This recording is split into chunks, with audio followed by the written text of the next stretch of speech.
सभी भाइयों को राम राम और दीपावली की अनंत बधाई एवं शुभकामनाएं सहित आप सभी से इस बात की आशा उम्मीद कि आने वाली दिवाली वास्तव में हैप्पी होगी। आप अपने परिवार के साथ, अपने प्रियजनों के साथ एक अच्छी उमंग, उम्मीद और आशा के साथ नित्य नए आयाम के साथ आगे बढ़ने का कृत संकल्प करके दिवाली की शुरुआत करेंगे। और आज ये संकल्प जरूर लेंगे कि आज से कुछ नया करेंगे, क्योंकि होता क्या है कि हम लोग त्यौहार आता है तो त्यौहार को त्यौहार तरीके से मनाते हैं। जैसे महिला दिवस आया तो महिलाओं के सम्मान में हर पुरुष मैदान में, दिवाली आ गई, होली आ गई, या जो भी चीजें होती हैं, तो हमको कोई एक जब त्यौहार आता है तो हमको अपना कुछ एक कॉन्सेप्ट समझ लीजिए जो लाइफ का है उसको क्लियर कर लेना होता है। तो ऐसे आप भी कर लीजिएगा आज कुछ अपना कॉन्सेप्ट हिसाब, हमको पढ़ लिख के नौकरी लेना या कैसे क्या है। हालांकि नौकरी बहुत इंपॉर्टेंट मैं नहीं समझता हूँ, आप पढ़ लिख के अच्छे इंसान बन जाए, यही बहुत बड़ी बात है। बाकी प्रभु श्री राम जी का स्मरण करिएगा, संभवतः सुंदरकांड का पाठ वार कर लीजिएगा, और वीडियो देख रहे हैं तो और अच्छी बात है। तो चलिए शुरू करते हैं दोस्त। यूपीपीएससी RR 2023 के लिए आधुनिक भारत का इतिहास, भारत में यूरोपीय कंपनियों का आगमन, ये दूसरा लेक्चर है और इसमें आपके घटना चक्र में जितने प्रश्न हैं वो सारे के सारे समाहित हो जाएंगे। ये 2 लेक्चर है, इसमें भारत में यूरोपीय कंपनियों का आगमन का जो है ये पार्ट समाप्त हो जाएगा और कल से हम लोग दूसरा चैप्टर शुरू कर देंगे। ठीक है, तो लीजिए शुरू करते हैं। अपना पहला प्रश्न लेते हैं। क्या भैया, पहला प्रश्न है आपका कि निम्नलिखित में से किस अंग्रेज अधिकारी ने पुर्तगालियों को सवाली नामक स्थान पर हराया था? ऑप्शन ए है आपका William Hawkins, option B Thomas Best, option C Thomas Roe, option D है जोसिस चाइल्ड। ठीक है सर, इसकी कहानी क्या है? जैसे इसमें आपको मान लीजिए ये पूछा कब गया, बीपीएससी में पूछा है, यूपीपीएससी ने पूछ रखा है 2010 में, 1990 में पूछ रखा है ना, प्री मेन सब में आया प्रश्न है ये। तो कहानी समझिए इसकी। जैसे अंग्रेजों ने पुर्तगालियों को सवाली नामक स्थान पर हराया क्यों था, क्या कारण था उसका? तो हुआ ये था कि जैसे आपको पता है कि कैप्टन विलियम हॉकिंस जो है ये सूरत, जो कैप्टन हॉकिंस है ये मुगल दरबार में 1608 में पहुंचा था सूरत में, और ये फैक्ट्री स्थापना को लेकर के जो मुगल सम्राट थे उनके सामने अपना जो है पेश किया कि साहब हम फैक्ट्री स्थापित करना चाह रहे हैं। मुगल सम्राट ने मना कर दिया, मतलब अनुमति पाने में असफल रहा। हालांकि आगे चल करके जो है मिडल्टन जो है ये पहुंचा, और चूंकि देखिए था क्या कि पुर्तगाली जो थे, पुर्तगीज, ये सत्ता पर थे उस वक्त, तो मुगल बादशाह भी इनकी थोड़ी मोड़ी सुन लेता था। तो अब पुर्तगालियों के विरोध के बावजूद जो है जब यहाँ से अंग्रेज कैप्टन एक था मिडल्टन, ये पहुंचा, तो इसने पुर्तगालियों के विरोध के बावजूद इसने सूरत में क्या किया, सूरत में कंपनी स्थापित करने का निर्णय किया। अब जाहिर सी बात निर्णय होगा तो पुर्तगालियों से इनको लड़ाई लड़नी पड़ेगी। तो उनके पुर्तगालियों के विरोध के बावजूद जब ये कंपनी स्थापित किया, ये कब किया था? 1611 में ये युद्ध हुआ था। पहली दफा अस्थायी तौर पर इसने जो है ये कंपनी स्थापित की थी। तो उसी में सावली स्थान पर, ये सावली जो है ये सूरत में पड़ता है, तो इस स्थान पर जो है इसने हराया था। पूछा है कि किस अंग्रेज अधिकारी ने हराया था? तो भैया ये हराया था थॉमस बेस्ट ने। कैप्टन कौन था? अगर जैसे थॉमस बेस्ट तो अधिकारी था, कैप्टन पूछ लेगा आपसे तो मिडल्टन जो है वो कैप्टन हुआ करता था। ऑप्शन बी इसका क्या है, राइट आंसर हो जाएगा। चलिए सर आगे बढ़ते हैं, दूसरा प्रश्न लेते हैं। क्या भैया, निम्नलिखित यूरोपीय व्यापारिक कंपनियों में से किसने सूरत में अपना पहला कारखाना स्थापित किया था?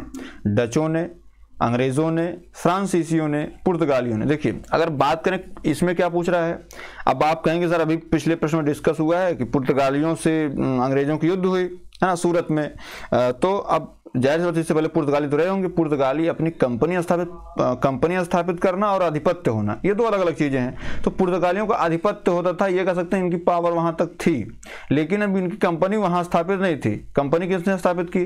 डचों ने की, अंग्रेजों ने की, फ्रांसीसियों ने, किसने करी?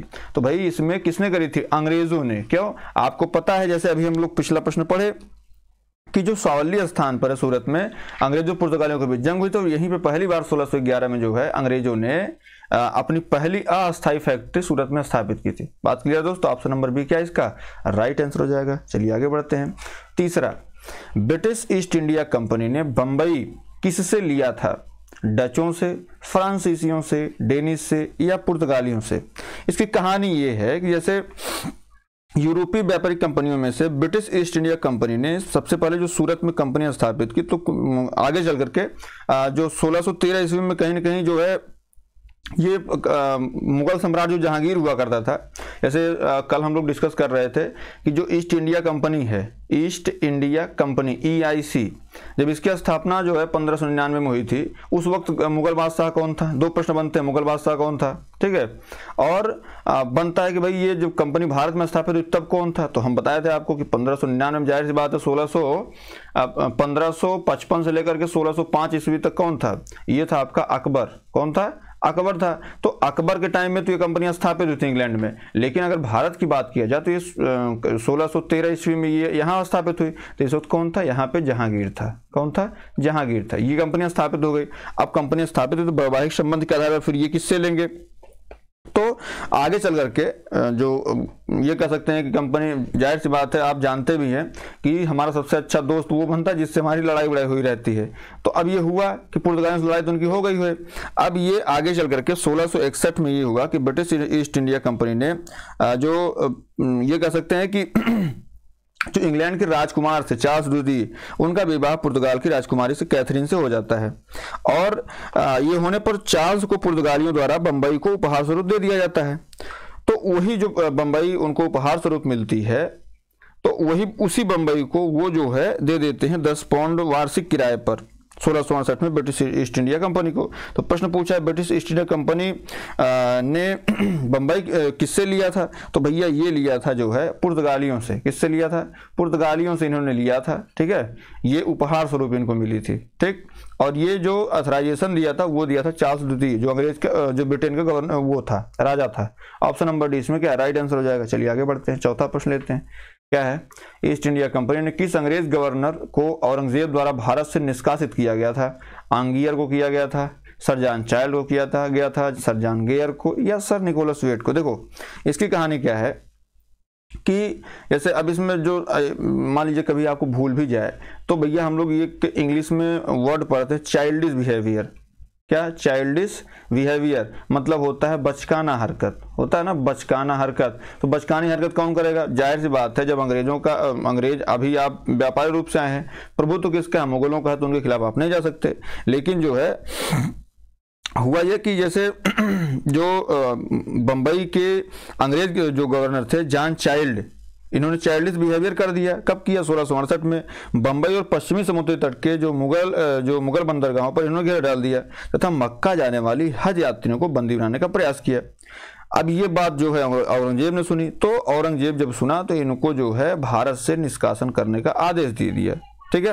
हालांकि आगे चल के मुगल शासक और औरंगजेब के सामने इनको विवश होना पड़ा, माफी मांगनी पड़ी, उसके बाद इनको निष्कासित नहीं किया गया, लेकिन कहानी उनकी यही थी, ठीक है। तो ऑप्शन नंबर बी क्या है इसका राइट आंसर हो जाएगा। चलिए आगे बढ़ते हैं, पांचवा प्रश्न लेते हैं। क्या भैया? निम्नलिखित में से प्रथम कर्नाटक युद्ध कौन सा तात्कालिक कारण था? अंग्रेज और फ्रांसीसियों के बीच प्रतिद्वंदिता, ऑस्ट्रिया, यहाँ ऑस्ट्रेलिया नहीं होगा, यहाँ ऑस्ट्रिया होगा, ठीक है। ऑस्ट्रिया की राजगद्दी की जंग, कर्नाटक की राजगद्दी का मसला और अंग्रेजों द्वारा फ्रांसीसी जहाजों का अधिग्रहण। देखिए वैसे तो बात करें प्रथम कर्नाटक युद्ध की, तो उसमें जो तात्कालिक कारण था वो तो आप जैसे अगर कर्नाटक युद्ध के विषय में पढ़ेंगे आप, तो इसमें ऑस्ट्रिया की राजगद्दी की जंग जो है यहाँ से जो है आरंभ होता है, ठीक है। आगे चल करके जो है जो अंग्रेज फ्रांसीसी 1746 ईस्वी में ये चीजें और आगे बढ़ जाती हैं, ठीक है। तो चूंकि कर्नाटक का प्रथम युद्ध जो 1746 से 48 तक चला था, तो इसमें जो अंग्रेज कैप्टन था बर्नेट के नेतृत्व में अंग्रेजी सेना द्वारा कुछ फ्रांसीसी जहाजों पर अधिग्रहण कर लिया गया था। तो उसका बेसिकली तात्कालिक कारण तो यही था कि अधिग्रहण, बाद में हालांकि ऑस्ट्रिया की जो राजगद्दी की जंग ये भी इसका कारण बना। तो इसमें राइट आंसर जो हो जाएगा वो हो जाएगा ऑप्शन नंबर आपका डी, ठीक है मेरे दोस्त। तो ऑप्शन डी आपका राइट आंसर। चलिए आगे बढ़ते हैं, छठवां प्रश्न लेते हैं। क्या है? निम्नलिखित में से कौन सुमेलित नहीं है? ऑप्शन ए प्रथम कर्नाटक युद्ध, एक्स ला चैपल की संधि, ऑप्शन बी है द्वितीय कर्नाटक युद्ध अनिर्णायक, ऑप्शन सी है तृतीय कर्नाटक युद्ध पेरिस की संधि, ऑप्शन डी है प्रथम मैसूर युद्ध ब्रिटिश की जीत। देखो भैया प्रथम कर्नाटक युद्ध की बात कर लें तो प्रथम कर्नाटक युद्ध जो है एक्स ला चैपल की संधि, जाहिर सी बात है इसकी संधि के द्वारा ही जो है इस युद्ध का अंत हुआ था, ठीक है। और ये कब जो प्रथम कर्नाटक युद्ध कब से कब तक चला था अभी हम डिस्कस किए, 1746 से लेकर के 1748 तक ये चला था। एक्स ला चैपल की संधि हुई और ये खत्म हो गया, ठीक है। तात्कालिक कारण क्या था? अभी हमने बताया कि तात्कालिक कारण जो था वो अंग्रेजों का जो अंग्रेज थे उन्होंने फ्रांसीसी जहाज़ों पर क्या कर लिया था, अधिग्रहण कर लिया था। द्वितीय कर्नाटक युद्ध की बात करते हैं तो ये कब शुरू हुआ था भैया, तो ये शुरू हुआ था आपके 1749 से लेकर के 1749 से शुरू हुआ था और 54 तक चला था। ठीक है, मतलब 5 साल ये चला था, लेकिन ये क्या रहा, अनिल डागरा, बिल्कुल बात सही है। ठीक है, आगे बात कर लेते हैं तृतीय कर्नाटक युद्ध। तो तृतीय कर्नाटक युद्ध जो है ये आपका 1758 से शुरू हुआ था। कब शुरू हुआ था, 1758 से शुरू हुआ और ये चला था आपका 63 तक, 1763 तक चला था। ठीक है, तो आप ये भी 5 साल चला। अब इसका अंत पेरिस की संधि के द्वारा होता है। किसके द्वारा, पेरिस की संधि के द्वारा अंत होता है। तो ये भी बात बिल्कुल सही है। तो ये तीनों ऑप्शन तो सही हो गए। ठीक है सर, तो इसमें कौन पूछा, कौन सुमेलित नहीं है, तो ये तीनों सुमेलित, मतलब ये तीनों को आप नहीं कर सकते। प्रथम आंग्ल मैसूर युद्ध की बात करते हैं तो भैया इसमें जो है ब्रिटिश की जीत नहीं हुई थी, इसमें क्या हुआ था, ब्रिटिश की हार हुई थी। क्या हुई थी, ब्रिटिश की हार हुई थी। तो ये आपका ऑप्शन क्या मिसमैच कर रहा है, मतलब ऑप्शन नंबर डी क्या है, राइट आंसर हो जाएगा। चलिए सर आगे बढ़ते हैं, 7वां प्रश्न लेते हैं। निम्नलिखित में से कौन सा प्रथम यूरोपियन व्यक्ति था जिसने बहुत क्षेत्र अर्जित करने के उद्देश्य से भारतीय राजाओं के झगड़ों में भाग लेने की नीति आरंभ की थी। ठीक है, आप रॉबर्ट क्लाइव ने, डुप्ले ने, अल्बुकर्क ने या वारेन हेस्टिंग ने, बताओ भैया इसमें राइट आंसर क्या हो जाएगा। देखो हुआ क्या था कि इसका जो पहला प्रयोग था, पहला प्रयोग जैसे अभी आप देखिए कि रेजिडेंसी स्थापित होती है, हमारा रेजिडेंट नियुक्त होगा। जैसे अभी जापान है तो जापान में अमेरिका इसकी रक्षा करता है, तो ये क्या है, यहाँ पे जो अमेरिकी रेजिडेंट है वो जापान में है, मतलब क्या, सेना किसकी, अमेरिका की, राज किसका, जापान का, है ना।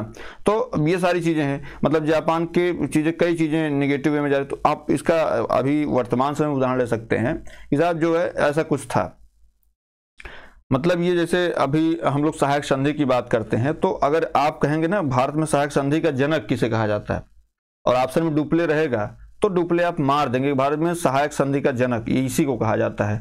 ये कह सकते हैं सहायक संधि का जनक आएगा तो डुप्ले ही सही होगा। इसने क्या कहा था कि आप राजा हैं, राज करिए बढ़िया से, कुछ पैसा वैसा जो इधर उधर आ रहा हमको दीजिए, हम आपकी सुरक्षा करेंगे, आपको सैनिक रखने की आवश्यकता ही नहीं है, आप बस राज करिए, आप राजा हैं। तो डुप्ले ने आरंभ किया था। ठीक है, ये पहला प्रयोग इसने, डुप्ले ने पहली बार जो है वे हथकंडे प्रयोग किए जो भारत को जीतने के लिए अंग्रेजों के मार्गदर्शक बने। डुप्ले प्रथम यूरोपियन था जिसने भूक्षेत्र अर्जित करने के उद्देश्य से भारतीय राजाओं के झगड़ों में भाग लेने की नीति आरंभ की। यह डुप्ले ही था जिसने पहली बार यूरोपीय सेना को भारतीय राज दरबारों में भारतीय व्यय पर नियुक्त करवाया था तथा इसने पहली बार यूरोपीय हितों के लिए भारतीय राजनीति में हस्तक्षेप किया। जैसे दो राजा हैं, ये राजा, पता लगा ये थोड़ा सा कमजोर है, ये मजबूत वाले हैं, देख रहे हैं आप फिगर में, तो अब इनसे क्या, ये कमजोर तरफ होकर के इन पे आक्रमण करा देगा या ये आक्रमण करेंगे इनकी तरफ से हो जाएगा, ये जीत जाएंगे। ये जमीन लिए, कहा ऐसा है जमीन तो आप ले रहे हैं, ठीक है, जैसे नहीं होता दलाली टाइप का। जैसे अभी हम मान लीजिए आप हमसे कहें कि ऐसा है हमारी जमीन बेचवा दीजिए आप, है ना, तो आप मान लीजिए जमीन आपकी 20 लाख की है, तो हम कहेंगे ऐसा है ठीक है, हम जो लेने वाला उसके बताएंगे 24 लाख रुपये, तो 4 लाख कहाँ गया, 4 लाख तो हम दलाली में खा गए ना। तो वही कंडीशन डुप्ले की थी। डुप्ले मतलब ये कह सकते हैं दलाली की नीति का पहला निर्माता था वो। इसने क्या किया कि साहब ठीक है, आप हम जितवा रहे हैं आपको, ये जमीन आप हमको दे दीजिए। अब ये जमीन जब ये ले लेता था तो इस पर अपने टाइप से जो मन वो करता था। ठीक है, हालांकि आगे चल करके जैसे यूरोपीय हितों के लिए भारतीय राजनीति में हस्तक्षेप किया तथा भारत में यूरोपीय साम्राज्य की नींव भी रखी। उसके बारे में जीबी मॉलिसन ने लिखा है कि उसकी योजनाओं का प्रभाव है उसके जाने के पश्चात रहा। यह भूमि जिसे उसने अपनी सूझबूझ से जीता और उर्वर बनाया, वह क्षमता जो उसने दर्शाई उसके लौटने के तुरंत पश्चात उसके प्रतिद्वंदियों ने उपयोग की और उससे अत्यधिक लाभ उठाया। कौन प्रयोग किया, डुप्ले प्रयोग किया। उसका लाभ कौन लिया, लाभ लिया अंग्रेज। ठीक है, तो इसका राइट आंसर जो है ये हो जाएगा डुप्ले। इसको भूलिएगा मत, इतनी कहानी सुनाने का मात्र उद्देश्य इतना सा था कि अगर आपसे ये कोई कहे कि दो लोगों के झगड़े के बीच में कमजोर व्यक्ति के या जो मजबूत जो मदद लेना चाहता है उसके पक्ष में आकर के युद्ध लड़ करके जो जमीन जीतेगी उसमें से अपना हिस्सा ले लेना, उसकी नीति को ना क्या डुप्ले किया था। ठीक है सर, चलिए आगे बढ़ते हैं। 8वां प्रश्न लेते हैं। क्या भैया, भारत में फ्रांसीसियों ने अपना सबसे पहला कारखाना किस स्थान पर लगाया था? सूरत में, पुलिकट में, कोचीन में या कासिम मजार में? बताओ। अभी जैसे हम लोग पढ़ रहे थे कि साहब किसने जो है, जैसे मछलीपट्टनम की बात कर रहे थे हम लोग, तो मछलीपट्टनम में पुर्तगीज आए थे। फिर हमने सूरत की बात करी थी, सूरत में जो है पहली बार 1611 में भी चर्चा हम लोग कर रहे थे कि जो है अंग्रेज पुर्तगालियों से लड़े और वहाँ पे अपनी अस्थायी फैक्ट्री स्थापित किया कि 1613 में जहांगीर से जो है वो परमिशन भी प्राप्त करने में सफल रहे थे। लेकिन अब यहाँ पे प्रश्न क्या पूछा है, फ्रांसीसियों ने अपना पहला कारखाना किस स्थान पर लगाया था? 4 ऑप्शन आपके सामने दिए गए, बताओ भैया इसमें राइट आंसर क्या होगा? देखिए अगर हम बात करें तो चाहे अंग्रेज की बात होगी चाहे फ्रांसीसियों की बात होगी, दोनों में क्या होगा? सूरत ऑप्शन सही हो जाएगा। ठीक है, सूरत। अब ये इसकी कहानी थोड़ा सा जानिए। जब फ्रांसीसी कंपनी भारत में आई उस वक्त जो शासक था फ्रांस का वो था लुई 14वां। कौन था? लुई 14वां जो है ये वहाँ का शासक था और इसका एक मंत्री था। मंत्री कौन था भैया? अभी इसकी कहानी आगे आगे प्रश्न भी पूछा गए हैं। ठीक है, ये देखिए ये प्रश्न जो IAS 2003 पूछा गया है, यूपी पीसीएस मेंस 2009 पूछा गया है। ठीक है, तो अब समझिए इसको। तो इसका एक मंत्री था, क्या नाम था उसका? कलबर्ट। कौन था नाम? कलबर्ट। कलबर्ट द्वारा जो है ये कब स्थापना की गई थी? 1664। फ्रेंच ईस्ट इंडिया कंपनी की स्थापना इसके कलबर्ट के द्वारा की गई थी। ठीक है, जिसे कंपनी देश इंदेश ओरिएंटलेस कहा गया। फ्रांसीसी कंपनी का निर्माण राज्य द्वारा हुआ और राज्य ही इसका सारा खर्चा देता था। मतलब क्या? इसका मुखिया कौन? लुई 14वां जो राजा हुआ करता था। ठीक है, मंत्री इसकी कंपनी का निर्माण कर रहा है तो जाहिर सी बात होल एंड सोल कौन होगा? राजा ही होगा। ठीक है, आगे चल करके जो है 1667 में जो 1664 में स्थापना हुई, 1667 में जो है जो फ्रांसिस कैरो था, ये पूछा जाता है, फ्रांसिस कैरो के नेतृत्व में एक अभियान दल भारत के लिए रवाना हुआ जिसने 1668 में सूरत में अपने पहले व्यापारिक कारखाने की स्थापना की थी। मामला क्लियर हो गया मेरे दोस्त? तो राइट आंसर क्या हो जाएगा? ऑप्शन नंबर ए सूरत हो जाएगा। ठीक है, चलिए सर आगे बढ़ते हैं, 9वां प्रश्न लेते हैं। क्या भैया निम्नलिखित में से किसे भारत में फ्रांसीसी कंपनी का संस्थापक माना जाता है? बताओ भैया, रिसालू को, मजारे को, कलबर्ट को या फ्रैंको मार्टिन को? आपको पता है भैया 1664 में जो है कलबर्ट ने ही जो लुई 14वां है उसकी सह पर एक company French east India company निर्माण किया था। वो अलग बात है कि आगे चल करके 1667 में फ्रांसिस कैरो के नेतृत्व में स्थापना हुई, लेकिन फ्रांसीसी कंपनी के संस्थापक कौन माना जाता है? कलबर्ट को ही माना जाता है। इसमें राइट आंसर आपका सी हो जाएगा। चलिए सर आगे बढ़ते हैं, 10वां नंबर। फ्रांसीसी ईस्ट इंडिया कंपनी स्थापित हुई थी, कब हुई थी भैया? लुई 14वें शासनकाल में, लुई 13वें के, लुई 15वें के, लुई 16वें के। इतनी बार रट डाला हमने, तो अब इसमें कुछ रटना नहीं है। लुई 14वें शासनकाल में जो है फ्रांसीसी ईस्ट इंडिया कंपनी की स्थापना हुई थी। ठीक है, लुई 14वें कौन किया था? कलबर्ट किया था। कब किया था? 1664 में किया था। तो ये कहानी आपको समझ में आ गई है। यहाँ से प्रश्न आएगा तो आप गलती नहीं करेंगे। फ्रांसीसी कंपनी पहले स्थापित कहाँ हुई थी? सूरत में स्थापित हुई थी। तो अब याद क्या करना है आपको? देखिए फ्रांसीसी कंपनी ऐसे ऊपर लिख लीजिए आप। ठीक है, फ्रांसीसी कंपनी यहाँ लिख लीजिए लुई 14वां। लुई 14वां किसने? कलबर्ट ने। ठीक है, कलबर्ट ने कब किया? 1664 में किया। ठीक है, आगे चल करके इसको विस्तार दिया किसने? कैरो ने, फ्रांसिस कैरो ने दिया। कब दिया? 1667 में दिया। बस कहानी तो यही है, 1667 में आकर के काम खत्म कर दिया। ये सारी चीजें आगे बढ़ गई। ठीक है, ये भी पूछा जाता है कि सबसे अंतिम में जो व्यापार करने कौन आया था? तो फ्रांसीसी आए थे, है ना। तो ये कहानी आप इसको समझ लीजिए। चलिए इसमें राइट आंसर ये हो जाएगा। 11 नंबर चलते हैं भैया। क्या है? बंगाल में निम्न में से कौन सा कारखाना डचों ने स्थापित किया था? बताओ सर। बुंदेल जो है चिंसुरा में या श्रीरामपुर में? बताओ इसका राइट आंसर क्या होगा? देखिए अगर हम इसकी बात करते हैं तो जैसे पूछा जाता है कि डचों ने बंगाल में सबसे पहले कंपनी कहाँ स्थापित की थी, तो जैसे आप पीपली में 1627 ईस्वी में पहली दफा जो है इन्होंने ये कंपनी स्थापित की थी। ठीक है, इसके कुछ ही दिन बाद डच जो है पीपली से बालासोर चले गए। कहाँ चले गए? यहाँ से बालासोर चले गए। ठीक है, बालासोर चले आए और बंगाल में डचों ने 1635 में से यहाँ से आरंभ कर दिया। 1635 से लेकर 1665 के बीच में कुछ समय तक वो हुगली में फैक्ट्री संचालन किए। 1656 के बाद हुगली के ही एक गांव चिंसुरा में जो है, चिंसुरा में हुगली के गांव था चिंसुरा, वहां पे उन्होंने जो फैक्ट्री का संचालन शुरू कर दिया। आगे चल करके जो है डचों के व्यापारिक का मुख्य केंद्र ही बनी चिंसुरा में। ठीक है, तो ये सारी चीजें थी। तो इसमें राइट आंसर आपका ऑप्शन नंबर बी सही हो जाएगा। ठीक है सर, जैसे अब बात करना आगे की तो डच कंपनी ने कासिम बाजार, पटना, ढाका, मालदा, बालासोर, बारंगोर, जुगतिया, फतवा बहुत सारे स्थान पर उन्होंने स्थापित किए। तो इसमें आपका ऑप्शन तो केवल यही दिख रहा है कि भाई चिंसुरा दिख रहा है, मार देंगे भाई। ठीक है, चलिए आगे बढ़ते हैं। 12 नंबर। क्या भैया? 12 नंबर आपका है डच ईस्ट इंडिया कंपनी ने किस वर्ष अपनी फैक्ट्री पटना में स्थापित की थी? बीपीएससी ने पूछ रखा है इसको सर। 1601 में, 1632 में, 1774 में, 1651 में। बताइए इसका राइट आंसर क्या होगा।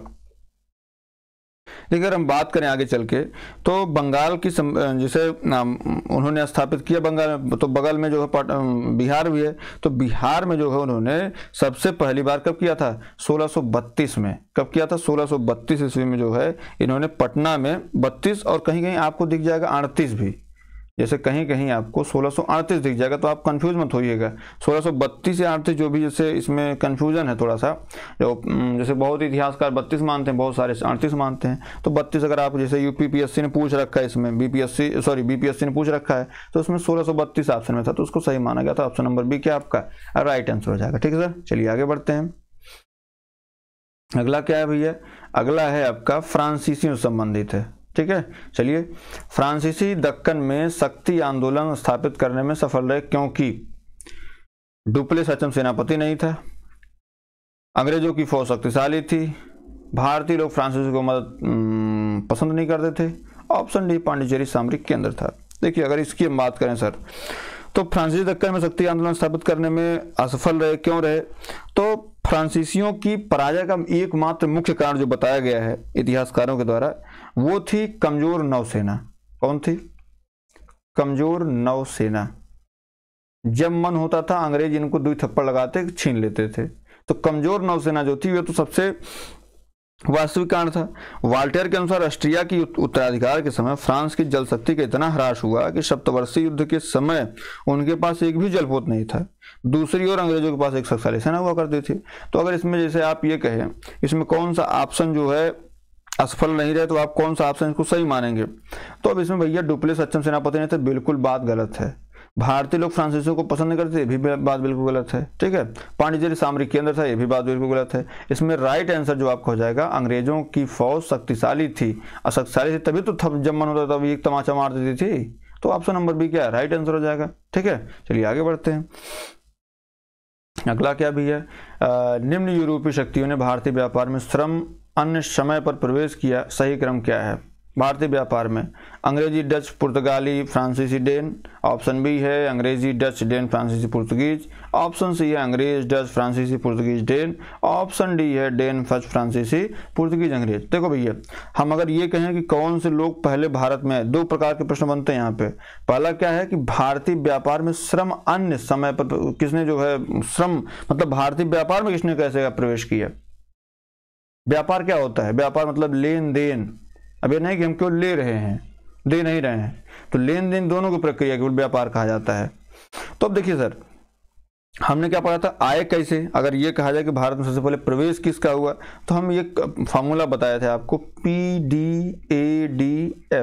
मतलब सबसे पहले पुर्तगाली आए, फिर डच आए, फिर अंग्रेज आए, फिर डेनिश आए और अंत में फ्रांसीसी आए। लेकिन ऐसा नहीं कि बहुत समय बाद आए थे। आपको पता है कि ये जो है, हालांकि सबसे पहले पुर्तगाली आए थे 1498-99 1500 के आसपास, बहुत बाद में जो है अंग्रेज आए लगभग 100 साल बाद। तो ये लोग व्यापार का मतलब ये था कि सबसे पहले व्यापार कौन किया, तो आपको पता है इसमें सबसे पहले जो है पुर्तगीज आएंगे, है ना, पुर्तगीज। लेकिन अभी इसमें पुर्तगीज तो ऑप्शन दिख नहीं रहा है। पुर्तगीज क्या यहाँ से केवल मसाला व्यापार करते थे, मतलब मसाला ले जाते, अपने यहाँ कुछ लोग नहीं आते थे। अब इसमें जो सही क्रम है, देखिए अंग्रेज का क्या था, अंग्रेज जो आए जब 1613 में इन्होंने स्थापित किया, तो ये ऐसा नहीं था कि ये यहाँ से सामान लेके वहाँ बेचते थे और वहाँ का सामान लाके यहाँ बेचते थे, तो ये व्यापार की प्रक्रिया है। इसमें जो राइट आंसर होगा वो अंग्रेज, डच, फ्रांसीसी, पुर्तगीज और डेन। ये ऑप्शन नंबर सी क्या है, राइट आंसर हो जाएगा। चलिए आगे बढ़ते हैं। 15 नंबर, निम्न में कौन सुमेलित नहीं है। Option A Pondicherry French, option B Goa पुर्तगीज, option C Tranquebar Dane, option D Madras अंग्रेज। बताइए सर इसका राइट आंसर क्या हो जाएगा। देखिए अगर हम बात करें मद्रास की, जैसे पांडिचेरी की बात करें, तो पांडिचेरी फ्रेंच के अधीन था, बिल्कुल बात सही है। गोवा किसके, पुर्तगालों का अधीन है, बिल्कुल बात सही है। ट्रान के बाद डेन का अधीन था, ये भी बात सही है। लेकिन मद्रास अंग्रेजों का अधीन नहीं था। मद्रास जो था ये डच के अधीन था और डच पर इन्होंने हमला करके इसको प्राप्त किया था। हालांकि बाद में फिर अंग्रेज डच इसको प्राप्त करने में सफल रहे थे, फिर अंग्रेज जो हमला किए, फिर इसको प्राप्त करने में सफल रहे, तो ये प्रक्रिया चलती रही। लेकिन मद्रास बेसिकली डचों के अधीन हुआ करता था। ठीक है, तो ये आपका ऑप्शन नंबर डी सुमेलित नहीं है। चलिए आगे बढ़ते हैं भैया। 16 नंबर क्या है, अंग्रेज शासनकाल में भारत का कौन सा क्षेत्र अफीम उत्पादन के लिए प्रसिद्ध था? Option A Bihar, option B दक्षिण Bharat, option C Gujarat, option D Assam. देखिए आपको पता है अफीम हो चाहे नील हो या इसके लिए तो बिहार और कल पश्चिम बंगाल का यही वाला क्षेत्र जो है ये माना जाता है। तो इसमें राइट आंसर तो आपका क्या है? बिहार सही हो जाएगा। ठीक है, यूरोपीय वासियों को उत्तम सोलर और अफीम जो है ये बिहार से प्राप्त होता था।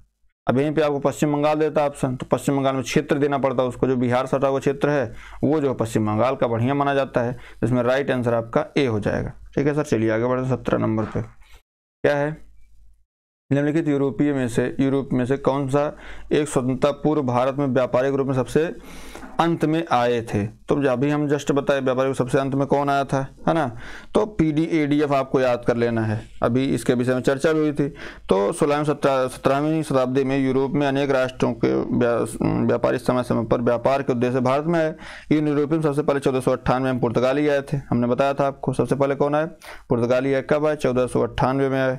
ठीक है, उसके बाद जो है डच आए। डच कब आए भैया? ये 1608 में आए, 1608 में। ठीक है, अंग्रेज ये जो है आपके 1605 में ये आए थे, डच आए थे। 1608 में तो आपके अंग्रेज आ गए थे, 1608 में अंग्रेज आ गए। ठीक है, और आगे चल करके 1664 में लुई 14वां को जो मंत्री था ये बना दिया फ्रांसीसियों को। तो देख लीजिए कौन सा इसमें राइट आंसर है। तो इसमें राइट आंसर आपका पुर्तगीज हो जाएगा, ऑप्शन नंबर डी, 1498 ईस्वी में। ठीक है, चलिए आगे बढ़ते भैया। अगला क्या है? निम्नलिखित में से किन स्थानों पर डचों ने अपने व्यापारिक अड्डे स्थापित किए थे? नागपट्टनम, चिंसुरा, मछलीपट्टनम। ऑप्शन बी सूरत, भरूच, आगरा। ऑप्शन सी है कोचीन, अहमदाबाद, पटना। ऑप्शन डी है उपयुक्त सभी। देखिए इसमें राइट आंसर जो जाएगा वो उपयुक्त सभी हो जाएगा, क्योंकि नागपट्टनम में भी इन्होंने खोला, चिंसुरा में भी। ये इनका जो है जैसे यहाँ खोल लिए तो यहाँ से यहाँ खोल लिए, ऐसा नहीं होता है कि हम जैसे कोई दुकान खोलें यहाँ पे, जैसे अभी आप अपने आसपास जैसे आप प्रयागराज में हैं या कहीं हैं तो आपको दिखता होगा बीकानेर लिखा हुआ।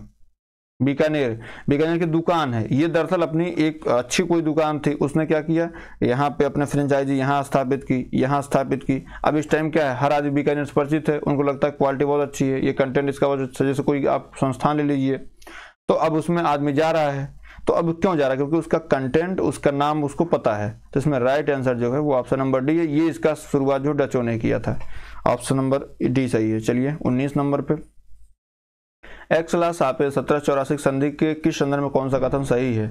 ऑप्शन ए ऑस्ट्रिया के उत्तराधिकार से युद्ध समाप्त हो गया, प्रथम कर्नाटक युद्ध समाप्ति हुई, अंग्रेजों को मद्रास पुनः प्राप्त होगा। जाहिर सी बात है एक्सला-सापेल की संधि जो 1700 यहाँ पे 1784 लिखा है, यहाँ पे 1748 होगा दोस्त। 1748 में हुई थी, 1746 शुरू हुई, 1748 में हो गई। तो ये कहानी अपना जो है इसी क्रम में प्रथम कर्नाटक युद्ध की समाप्ति हो गई। क्योंकि देखिए है क्या कुछ, ऑस्ट्रिया का जो उत्तराधिकार का युद्ध जो है जब समाप्त हुआ तो यूरोप का युद्ध बंद होते ही कर्नाटक का प्रथम युद्ध समाप्त हो गया और मद्रास जो है ये अंग्रेजों को पुनः प्राप्त हो गया। तो इसमें राइट आंसर आपका ऑप्शन नंबर डी सही हो जाएगा। ठीक है सर, चलिए आगे बढ़ते हैं। 20 नंबर, किसने ईस्ट इंडिया कंपनी के बारे में कहा था? कंपनी का संगति है परंतु यह उस व्यवस्था का भाग है जहां सब कुछ असंगत है। वारेन हेस्टिंग्स ने कहा था, जीवी मैकाले ने कहा था, क्लाइव ने कहा था या हेनरी डॉन्स ने कहा था? देखिए हम इसमें अब जैसे ये गवर्नर जनरल था तो इसको भी आप गलत कर दीजिए, ये तो कह नहीं सकता है क्योंकि ये कंपनी का अधीन काम कर चुका था। क्लाइव कह नहीं सकता, हेनरी डॉन्स कह नहीं सकता। इसमें जो जीवी मैकाले था, देखिए है क्या कि वकीलों की सारी जिम्मेदारी होती है, अवैध टिप्पणी करने से लेकर के अवैध काम का विरोध करने तक। तो जीवी मैकाले जो था ये राजनीतिक जो कवि भी था, इतिहासकार भी था, कानून का जानकार भी था। तो इसने ही जो है इस पर टिप्पणी की थी कि साहब ये जो कंपनी जो है ये एक असंगति है परंतु ये उस व्यवस्था का भाग है जहाँ सब कुछ असंगत है। तो जहाँ सब कुछ, जैसे हम आपसे झूठ बोलें और आपको पता है कि आदमी झूठ बोल रहा है तो झूठ कहाँ रहा है? ये तो भाई हो गया ना कि ये हमको पता है कि हम झूठ बोल रहे हैं, सामने वाले को पता है कि झूठ बोल रहा है, तो वो झूठ नहीं रहा, वो सच हो गया ना। तो वही काम यहाँ पे हुआ था। तो बेसिकली आप इसका राइट आंसर आपका ऑप्शन नंबर भी हो जाएगा। इसी क्रम में आज आप दिवाली को एंजॉय करिए, मनाइए बढ़िया से, प्रभु राम जी का अनुसरण करने के लिए खुद को प्रेरित करिए। अलग कर नहीं पाएंगे तो फिर भी प्रेरित कर सकते हैं। तो आज क्लास यहीं समाप्त होती है। उम्मीद करता हूँ क्लास आपको पसंद आई तो प्लीज़ इसको लाइक कर लें, शेयर करें, सब्सक्राइब जरूर कर लें। बहुत बहुत धन्यवाद।